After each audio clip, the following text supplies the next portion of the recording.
এই মুহূৰ্তত শিক্ষক কৰ্মচাৰীৰ বাবে জনা বিচাৰিছো ডাঙৰ খবৰ কাৰণ ভোট নিদিয়া শিক্ষক কৰ্মচাৰীৰ বিৰুদ্ধে একশ্যন আৰম্ভ হৈছে শিক্ষক কৰ্মচাৰীলৈ ডাঙৰ খবৰ আহিছে শেহতীয়াভাৱে এটা বিষয় চৰ্চাত আছে যে শিক্ষা বিভাগ অৰ্থাৎ চৰকাৰৰ মাজত তীব্ৰ বাকবিতণ্ডা চলি আছে আৰু ইয়াৰ মাজতে ভোট দিয়া নিদিয়া প্ৰসংগক লৈ শেহতীয়াভাৱে মুখ্যমন্ত্ৰীয়ে মন্তব্য কৰিছে আৰু ইয়াৰ পিছতে এতিয়া ব্যৱস্থা আৰম্ভ হৈছে ইতিমধ্যে সমগ্ৰ শিক্ষা অভিযানৰ কাৰ্যালয়ত শিক্ষা বিভাগৰ জ্যেষ্ঠ বিষয়াবৰ্গৰ সৈতে শিক্ষকৰ ৰেচনেলাইজেশ্যন বদলীকৰণৰ প্ৰসংগত পৰ্যালোচনা সভা অনুষ্ঠিত হৈছে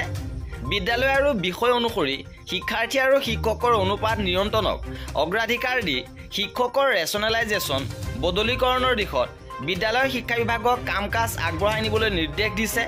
আৰু ইয়াৰ পিছতে বিজেপিক ভোট নিদিয়া শিক্ষকৰ বিৰুদ্ধে এতিয়া একশ্যন আৰম্ভ হৈছে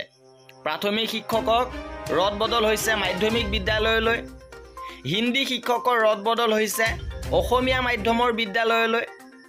বহু শিক্ষকে বিজেপিক ভোট নিদিয়াৰ কথা কৈছিল মুখ্যমন্ত্ৰীয়ে আৰু শিক্ষা ক্ষেত্ৰ এপক লৈ শিক্ষক সমাজ তীব্ৰ অসন্তুষ্টি হৈছে বিদ্যালয়ত দেৰিকৈ উপস্থিত হোৱা শিক্ষকৰ বিৰুদ্ধে ব্যৱস্থা ল'ব বুলি মুখ্যমন্ত্ৰীয়ে যি কৈছিলে মুখ্যমন্ত্ৰীৰ মন্তব্যৰ পিছতে এতিয়া জিলা আয়ুক্তসকলে এই একশ্যন আৰম্ভ কৰিছে বদলি কৰা শিক্ষকৰ তালিকা এতিয়া মোবাইলে ভাইৰেল হৈছে যে বিজেপিক ভোট নিদিয়া শিক্ষকৰ বিৰুদ্ধে একশ্যন আৰম্ভ হৈছে 150 গৰাকীৰো অধিক শিক্ষকক তাৎক্ষণিকভাৱে ৰদ বদল কৰা হৈছে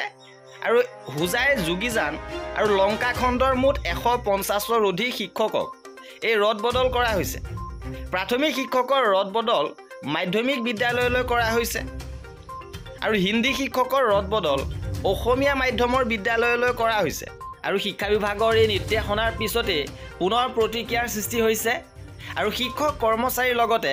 অন্যান্য বিভাগৰ কৰ্মচাৰীসকলৰ প্ৰতিটো খবৰ পাই থাকিবৰ বাবে আমাৰ চেনেলটো ছাবস্ক্ৰাইব কৰি ৰাখিব ভিডিঅ'টো শেষলৈকে চোৱাৰ বাবে বহুত ধন্যবাদ